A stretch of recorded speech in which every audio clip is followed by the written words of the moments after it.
Welcome back to the Female Founder World podcast. It is Jasmine here. I'm the host of the pod. I facilitate all of our free workshops. And today I'm chatting with Maria Littlefield. She is the founder of a company called Owl's Brew. They make boozy beverage that are created using 100% real ingredients. Hope you love this chat. Let's get into it. Maria, welcome to the show. Thank you so much. I'm so happy to be here. I want to kick off by inviting you to tell us about your business and what you're building in your own words. Of course. So I'm the co-founder of Owl's Brew. At Owl's Brew, we make clean, boozy beverages. Our line of boozy teas is a spiked and sparkling boozy tea that's made from 100% real ingredients. And it really all started because Jenny and I Jenny's my co-founder, and we've always, we say drink wise. And we've always had this idea that you can still have a good time, have a drink or two, and know what you're putting into your body. And so that's really where our whole commitment to clean ingredients came from. We don't use any like artificial flavors, no natural flavors, which are not so natural, no sugar substitutes, and a lot of the other just kind of junk, if you will, that's in a lot of the other products in the market we don't use. And so you can have a really delicious, our idea is that you have a really delicious, clean beverage you can feel good about and also have a good time. And what were you doing before launching Owl's Brew? So before we actually started in the world of tea, Jenny is a tea sommelier. And so we started with a company called Brew Lab, and Jenny used to actually work with like chefs and restaurateurs and actually create custom blends for all their menus. So Sweet Green was somebody we worked with, and Dig In, and a lot of like really amazing restaurant and hotels in the city. And so we started with a B2B tea company, and we sold that a couple of years ago and really used that to fuel boozy tea, which is what we have now. And prior to that, we actually met when we were working at a marketing firm. So when did Owl's Brew actually launch? So we launched boozy tea, which is the product line I was talking to you about at the top of 2020. But we have been making better for you cocktails and spiked drinks for a long time. I'm so curious to understand, like, what was it that you saw happening in culture, in the world, that made you think that a better for you booze company, like now was the time to do it and that people wanted it? Great question. And the simple answer is honestly that it came from kind of us and what we were looking for. At the time, even like going back to when we worked together in marketing, we were, going out a lot, and it was very social, a lot of entertaining, and you'd have a drink and just like feel terrible the next day, or you'd get something and it was like neon green, or like it would say raspberry and it tasted like cleaning supplies. And we were just like, I don't understand. Like, what is happening? Like, what are we drinking when we go out that you would just feel like so awful? And at the time, actually, Jenny had a family member that was sick. And so she started tinkering and making different tea concoctions. She was amazed at all the health benefits you could get by just putting tea in water. And she was antioxidants and vitamins. And she started blending for function. And then we started spiking them because we had all this tea in the office. She was like tinkering in the office of our company. And we were like, wow, these are so good. Like, why is no one drinking like this? And so we actually started just making tea cocktails for fun. And, we poured drinks for coworkers, and everyone was like, wow, these are delicious. And then we started doing tea cocktails at events, and we were checking tea around the country. And, we did like really cool events like Sundance and Super Bowl. And it sounds super glamorous, except we were brewing buckets for like hundreds of people. And so we honestly did that for a long time. And that was really our proof of like kind of how we proved our concept. And, it turns out that people care about what they're drinking, even when they're drinking. And we were definitely really early to that game. Like the whole better for you movement in the alcohol space is really just beginning. And at the beginning, people would kind of look at us cross-eyed, and now we're like, clean, boozy beverages. And people are like, oh my God, yes, we get it, right? But at first, everyone was like, it doesn't matter. We're, drinking what? I feel like there used to be for better, for worse, probably for worse, a mentality of like, oh, if you're drinking, like whatever, it's a write-off. Whereas now it's kind of, we're trying to find ways to make it a more, sustainable part of, if you're going to drink socially, how can we make it like incrementally better? And it's just like this shift, isn't it? Yes, absolutely. And it's funny. I feel like a lot of these trends, at least in beverage, started in non-alc. and then they make their way over to alc like 5 years later or something. And it makes perfect sense for what's happening now too. If you like think about, people were like, I remember they're like Whole Foods tries to make like an asparagus water. I don't know. There was like something like people were like doing all sorts of crazy functional beverages in non-alc, and now it's just kind of that is really just beginning in alc, and people are thinking about, even if you're having a boozy beverage, like what else is in it? Do you think that I mean, it's obviously a huge market, but it's something that's gate kept by a couple of really big established companies. Like, do you find that all of these kind of new players coming in, are you all kind of competing for the same piece of the pie? Or do you think that the industry is really being disrupted and you're taking market share away from the big, like the Diageos and the big like beverage companies? I think we're going to see a big shift generally towards, even so, to take a step back, I mean, I really do think that seltzers in general kind of started this better for you trend in alcohol. It got people like looking at labels, thinking about calories, carbs, and just general like nutrition panels in this industry. But I will say that those products they don't add anything back, right? They kind of like took it all away, and they're all made with like artificial flavors or natural flavors, which are also made in a lab. No, like nutritional benefit, so it kind of stripped everything away. And now I think we're seeing this big movement towards putting things back, right? Like filling that same occasion with ingredients that are actually provide some sort of benefit and also have flavor. Like there's also a big trend towards things that taste great. And I think the intersection of those two is really what the future of this category is going to be. And right now, I think there's a lot of noise and a lot of people throwing a lot of things at it to kind of see where it goes. But I think I mean, just if you look at it, it's always about like what tastes best and what is best for you at the end of the day, right? Once the consumer learns that you can have something that's better and fits the same occasion and even tastes better, it's like, why would you go back? It's like once you can fill your social occasion with something like that. So anyway, right now I think there's a lot of noise in the category, but I think the general trend is going to be towards, probably there'll be a shakeout, and I think it will be towards things that are truly better. You mentioned there when the consumer learns. Do you feel like you've had to educate the consumer, or do you feel like there's more of this kind of cultural shift and they're finding you as they kind of go along their wellness? I hate the word journey, but their wellness journey. I think it's a little bit of both. Like I said, when we first launched, it was definitely we were first making cocktails in buckets. Well, there was a big education. The education piece has definitely gotten a lot easier. Like consumers just understand what we mean when we say clean. I mean, if you think about like the clean beauty industry, right? Like people just understand what that means and within their life and their values and what they're looking for. And so, yeah, I mean, I think the trend is emerging, for sure, but it's much less about education and people just kind of discovering us and understanding how it plays a part into their lifestyle. I want to talk about funding the business. Any company that has a physical product, getting that off the ground can be expensive. And I know that you've sold a business before. So I wanted to know, are you bootstrapped? Did you bring on investors? Like, how have you made this transition into Better For You booze? We've done it all. Yes, whenever you're making a physical product, you're so right. Like, I don't think anyone fully understands until they get into the business, like, how expensive everything is. It's funny, Jenny and I talk about, like, way back when we're like people were like, "Cash flow, cash flow." We had no idea what we were doing when we first started, and we're like, "What does cash flow mean?" Like, of course, you just, like, make money, and they're like you get into it, and you're like, "Oh, cash flow." Like, you pay for products, and then you have this big gap, and then you get paid by distributors, like, months later. I understand, right? Yes.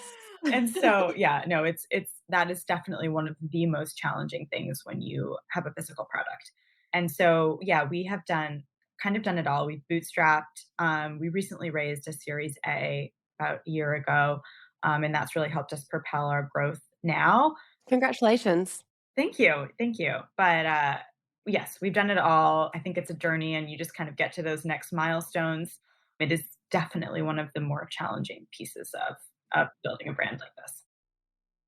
Okay, so having done it all, what lessons do you have to share for someone who is just starting out on this path? Like, what do you think is the best way to do this? To start, To fund a business? Yeah, it's a loaded question. I think the best way to start, for us at least, I would say, is like do a really easy friends and family round. Like try to get people that you know, because at the beginning, it's really about this is like the worst, most cliche phrase, but like the rider, not the horse, right? Like when you're starting out, businesses pivot so much, and we've pivoted a lot, and it's a journey, right? Like no one just like starts something and overnight it's a success. Like it's a journey, and so having people who support you and who are really like good, helpful partners in terms of like just whatever that means, like lifting you up, not being demanding, whatever that is when you're starting is how I would start. I would start with friends and family if you're doing like some sort of equity fundraise. I would take your time involving more like strategic big businesses or strategic funds because that can all come with time, but that really changes the way your business operates and the formalities and that whole piece of it gets much more complicated when you have some of these kind of more traditional funding, I would say. And then there's also, tools you can use like a convertible note. And that helps you maintain a little bit more equity and gives you a little bit of runway. It gives, like, you can do a discount into your first priced round or something like that. That's also a nice way to start. And then you don't have like true debt, because I know that can also be scary as an entrepreneur starting out, but that can convert into a future fundraise. And then maybe you don't have to put a valuation on your idea, right? Or with your seed capital when you're just trying to like make your first production run or something like that. And then there's also we never went down this road, but there's a lot of amazing like crowdfunding platforms that I've known a lot of people to have a lot of success on, and that's like an interesting platform, especially if you're very like social savvy. I think people have raised a lot of money in that way, which is interesting. And then, of course, you can also do like a small business loan or something like that. But I feel like for the most part, it's pretty common in this space to kind of go the more traditional equity route. Something that I hear from people who are they're just starting out, they've got an idea that they really believe in, they're putting their own money into it.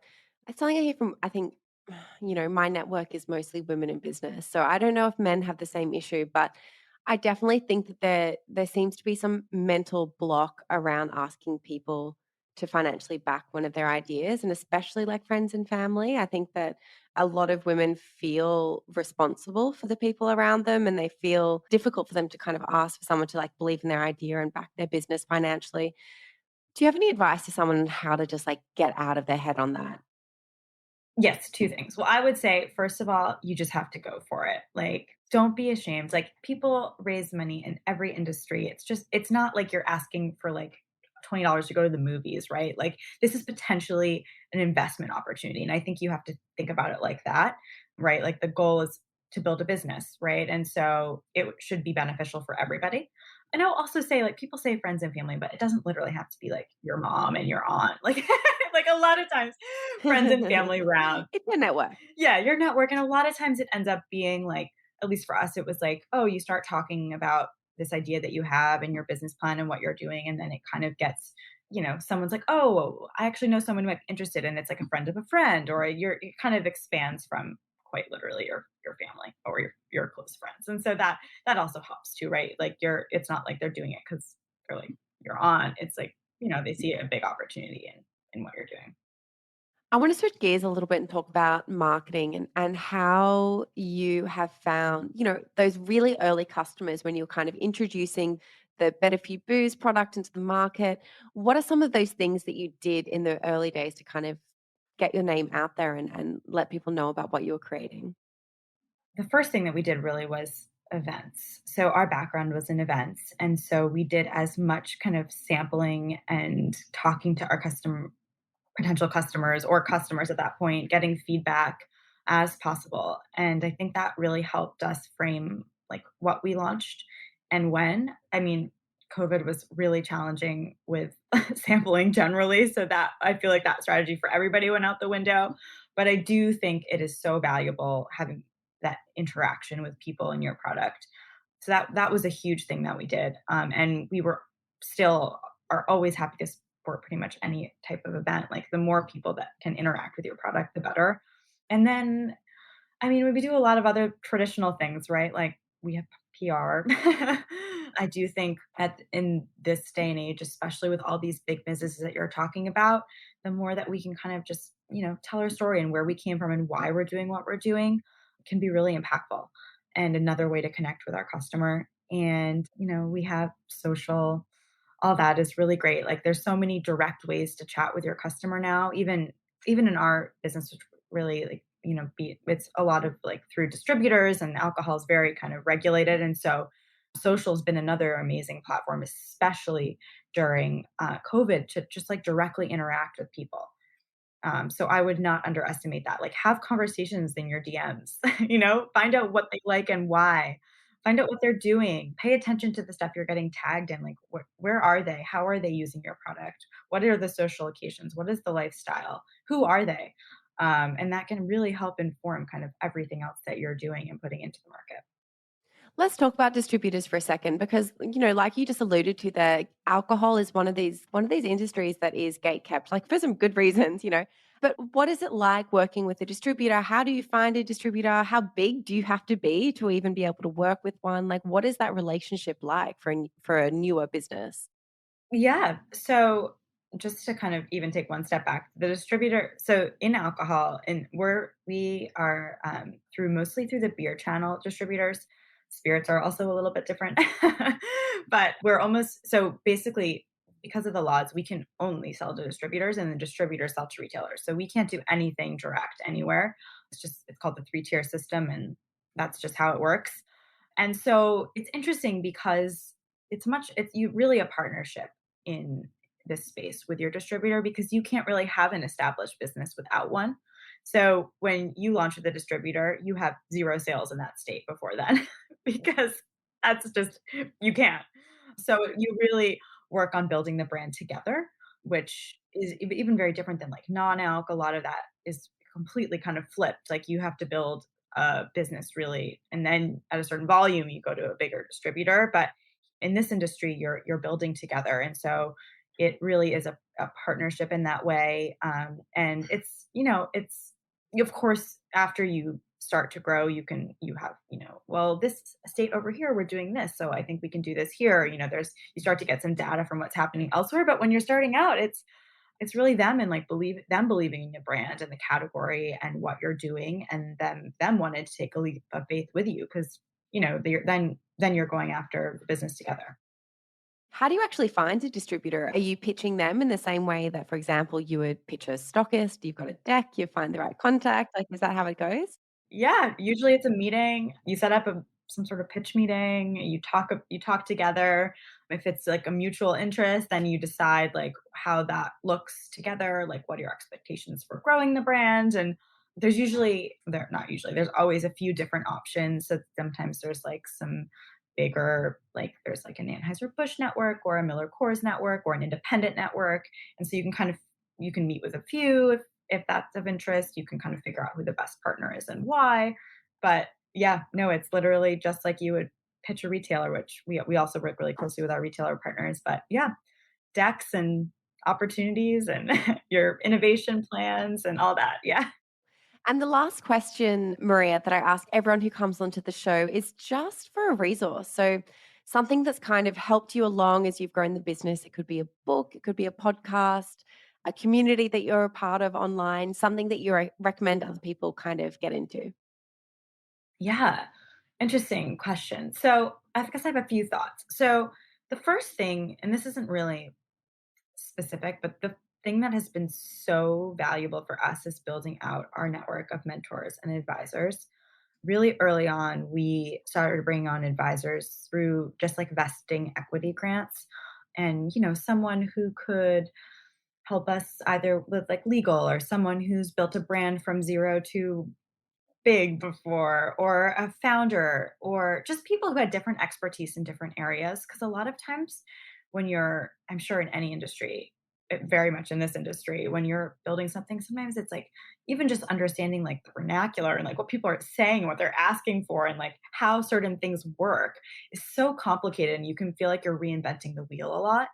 And so asking questions has been, any time we didn't fully understand something, asking questions has been so incredibly valuable. And I don't know, I would just encourage like all founders to think about building out a network of advisors. And, you meet people along the way and you're like, oh my God, this conversation has been amazing. Like, would you be interested in being an advisor? And that can mean whatever you want. Like we have quarterly advisor meetings, but you can do that, or you can not, or you can have one-on-one relationships, or kind of however that works for you. But it's been really, really incredibly valuable, like the most valuable thing, more than like any book we've read or any particular thing I could point to in that sense. And it's also nice, I would say, in addition to that, like community is always great to join. Like Jenny and I are actually both part of the Female Founder Collective, which is, yeah, started by We Allie. love Ali. Yes. And it's a really nice to be part of other communities where you can talk to other founders just about their experiences, because even across categories, across industries, like people are all have the same sort of challenges, right?